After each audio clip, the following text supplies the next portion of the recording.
வணக்கம் நேயர்களே, நாம் மன வாழ்க்கையில் ஏற்படக்கூடிய சிக்கல்கள், பிரச்சனைகள் இவைகளெல்லாம் நாம் எவ்வாறு சமாளிப்பது என்பதை பற்றி சில யூகங்களை நாம் பார்த்து வருகின்றோம். அதில் ஒவ்வொன்றாக பார்த்து வந்தோம். நாம் பிடித்தது, பிடிக்காதது, விட்டு கொடுப்பது,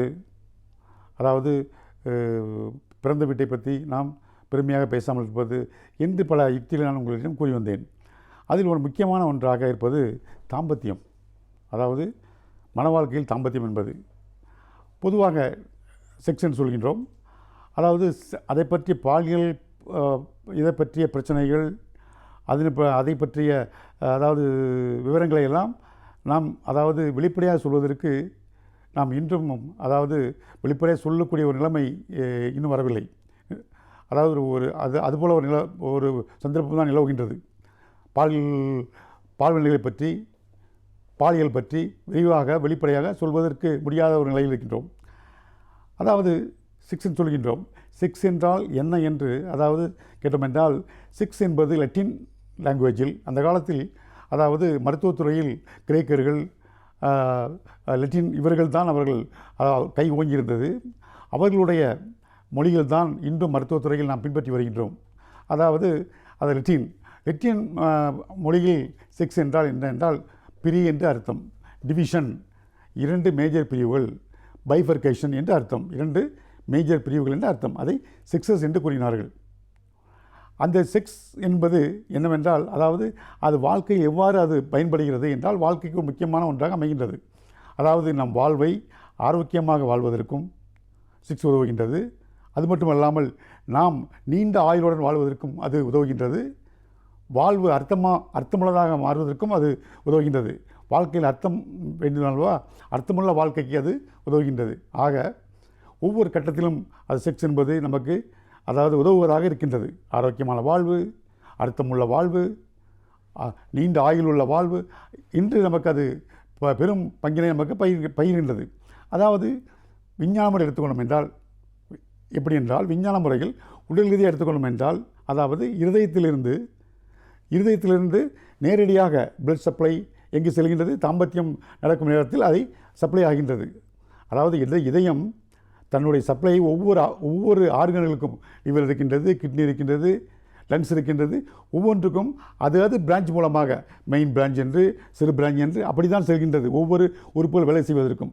ஆனால் இந்த தாம்பத்தியத்தில், இந்த செக்ஸ் இந்த செயல்படும் நேரத்தில் 5 புலன்களும், மனிதனுடைய 5 புலன்களும் ஒன்றாக இணைந்து செயல்படக்கூடிய நேரம் அது. கோஆர்டினேஷன், கோஆபரேஷன் என்று ஒன்றுக்கொன்று கோஆர்டினேட் பண்ணி ஒத்துழைத்து மொத்தமாக ஒரே நேரத்தில் பணி செய்யக்கூடிய அந்த நேரம்தான், செயல்படக்கூடிய நேரம்தான் நமக்கு தாம்பத்தியம். அந்த நேரத்தில் இருதயம் என்ன செய்கின்றது, நேரடியாக தன்னுடைய கண்ட்ரோல் எடுத்துக்கொண்டு நேரடியாக இரத்த சப்ளை அங்கே செலுத்துகின்றது. உடல் இந்த அளவுக்கு ஒத்துழைக்கின்றது பாருங்கள். அது மட்டும் இல்லாமல் அதை கண்ட்ரோல் பண்ணக்கூடிய, தாம்பத்தியம் செக்ஸ்ன்னு சொல்கின்றோமே, அதை கண்ட்ரோல் பண்ணக்கூடிய இடம் மூளையில் இருக்கின்றது. அதற்கு அருகில் தான் அறிவுத்திறன் உள்ள இடமும் இருக்கின்றது. இந்த 2 கண்ட்ரோல் ரூமும் மூளையில் அருகருகே இருக்கின்றது, அருகாமல் இருக்கின்றது, அடுத்தடுத்து இருக்கின்றது. ஆகவே அறிவுத்திறன் அதிகமாக இருந்தாலும் இதை அது ஸ்டிமுலேட் பண்ணுகின்றது, இது அதிகமாக இருந்தாலும் அதை ஸ்டிமுலேட் பண்ணுகின்றது. இவ்வாறாக அடுத்தடுத்து இருக்கின்றது. எவ்வளோ ஒற்றுமையாக இருக்கின்றது. அது மட்டும் இல்லாமல் நாம் பார்க்கின்றோம், உடல் மட்டுமல்ல, உள்ளம் கூட. தாம்பத்தியம் என்பது தனி மனிதனுடைய வாழ்க்கை, தனி மனித சுதந்திரம் என்றால் கூட இருவரும் இணைந்தால்தான் நாம் அதை செயல்படுத்த முடியும். அதே நேரத்தில் அது உடல் சம்பந்தமான ஒரு ஒன்றுதான், உறவுதான்.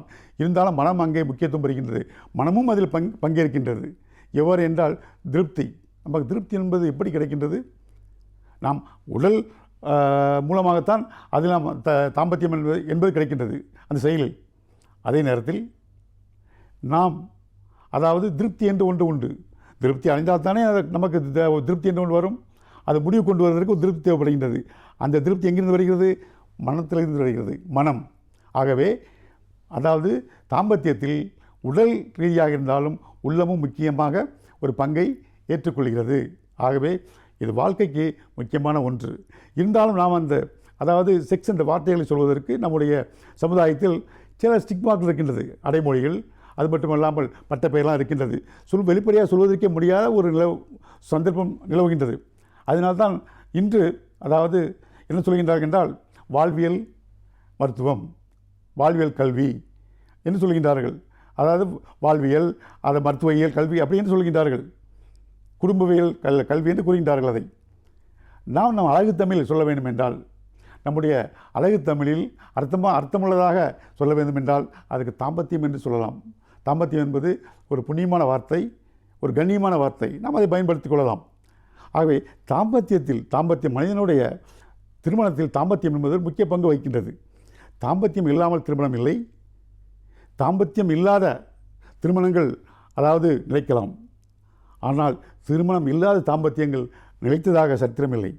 ஆகவே தாம்பத்தியம் என்பது ஒரு முக்கியமான ஒன்றாக இருக்கின்றது. தாம்பத்தியம் அதுவாக நம்முடைய சமுதாயத்தில் எடுத்துக்கொள்ளும் என்றால், திருமணத்திற்கு அப்பாற்பட்ட தாம்பத்தியத்தை சமூகம் ஏற்றுக்கொள்வதில்லை. அது கண்டிக்கத்தக்கது, அது தண்டிக்கத்தக்கது. நம்முடைய சமுதாயத்தில் திருமணத்திற்கு அப்பாற்பட்ட தாம்பத்தியம், ஒரு பாலியல் உறவு என்பதை சமூகம் ஏற்றுக்கொள்ளுமா? ஆணாக இருந்தாலும் சரி, பெண்ணாக இருந்தாலும் சரி ஏற்றுக்கொள்ளாது. அதே நேரத்தில் திருமணத்தின் மூலமாக நாம் அடையும் தாம்பத்தியம் இருக்கின்றதே, அதற்கு நம்முடைய சமூகம் என்ன கூறுகின்றது? அதை ஒரு புண்ணியமாக நினைக்கின்றது, ஒரு கண்ணியமாக நினைக்கின்றது, ஒரு மரியாதையாக நினைக்கின்றது. நமக்கு ஒரு மரியாதையும் கிடைக்கின்றது அந்த தாம்பத்தியத்துக்கு. அதை சாந்தி என்று கூறுகின்றோம். மன அமைதி, சாந்தி முகூர்த்தம் என்று கூறுகின்றோம் அல்லவா? திருமணத்தின் மூலம் அதை அடையும் பொழுது அதனுடைய கண்ணியமும் அதனுடைய மதிப்பும் கூடுகின்றது. ஆகவே திருமணத்தில் தாம்பத்தியத்தில் அதாவது இந்த தாம்பத்தியம் ஈடுபடும் போது அதில் சில கட்டுப்பாடுகள் இருக்கின்றன. எழுதாத சட்டம், அது எழுதாத சில சட்டங்கள் இருக்கின்றன, சில கோட்பாடுகள், விதிமுறைகள், கட்டுப்பாடுகள் எல்லாம் இருக்கின்றன. நம்ம சமுதாயம் அதை அமைத்து தந்திருக்கின்றது. ஒரு செயல் இருக்கின்றது வைத்துக்கொள்வோம். ஒரு செயல் இருக்கின்றது, அந்த செயலில் ஒரு லிமிட்டேஷன் இருக்கும். அந்த லிமிட்டுக்குள்ளே நாம் இருக்க வேண்டும். சமுதாயம் ஒன்றை வைத்திருக்கின்றது, ஒரு செயலை. அந்த செயலை நாம் தாண்டும் பொழுது, அந்த செயலை மீறி, அந்த வேலையை மீறி, அந்த ஒரு லிமிட்டேஷனை மீறி நாம் செயல்படும் போது எப்படி இருக்கின்றது? அது சமுதாயத்திற்கு பயன்படும் பொழுது அது சாதனையாக ஏற்றுக்கொள்ளப்படுகிறது. சமுதாயத்திற்கு பயன்படாத இருக்கும் பொழுது, சமுதாயத்திற்கு தீங்கு விளைக்கும் போது அது தண்டனைக்குரியதாக ஆகிறது. ஆகவே சமுதாயம் நாம் அதை தவறு என்றும் சரி என்றும் அதை தீர்மானிக்கின்றது. அதாவது தாம்பத்தியத்தை பொறுத்தவரையில் என்னென்றால், அதாவது இதுதான் சரி, இதுதான் தவறு என்றில்லை, இதுதான் அளவு, இவ்வளவுதான் அளவு இருக்க வேண்டும் என்றெல்லாம் இல்லை. அதாவது நம்ம முடிந்தது, முடியாதது, பிடித்தது, பிடிக்காதது, அதாவது வேண்டியது, வேண்டாதது எல்லாம் அங்கே இருக்கின்றன. அதே நேரத்தில் தாம்பத்தியத்தில் அதாவது வக்கிரங்கள் இருக்கின்றது, கொடுமைகள் இருக்கின்றது, துன்பங்கள் இருக்கின்றது, விவகாரங்கள் இருக்கின்றன, கொடுமைகள் இருக்கின்றன, இதெல்லாம் இருக்கின்றன. இதையெல்லாம் கட்டுப்படுத்ததான் சமுதாயம் அதாவது சட்டங்களை, எழுதாத சட்டங்களை இயக்கி வைத்திருக்கின்றது, கட்டுப்பாடுகளை. அந்த கட்டுப்பாட்டுக்குள் இருக்கும் பொழுதுதான் அந்த தாம்பத்தியம் சிறப்பை பெறுகின்றது. ஆகவே இன்றைய இளைஞர்கள் அதாவது தாம்பத்தியத்தை பொறுத்தவரை எப்படி இருக்கின்றார்கள் என்பதை நாம் அடுத்த முறை சந்திப்போம். நன்றி, வணக்கம்.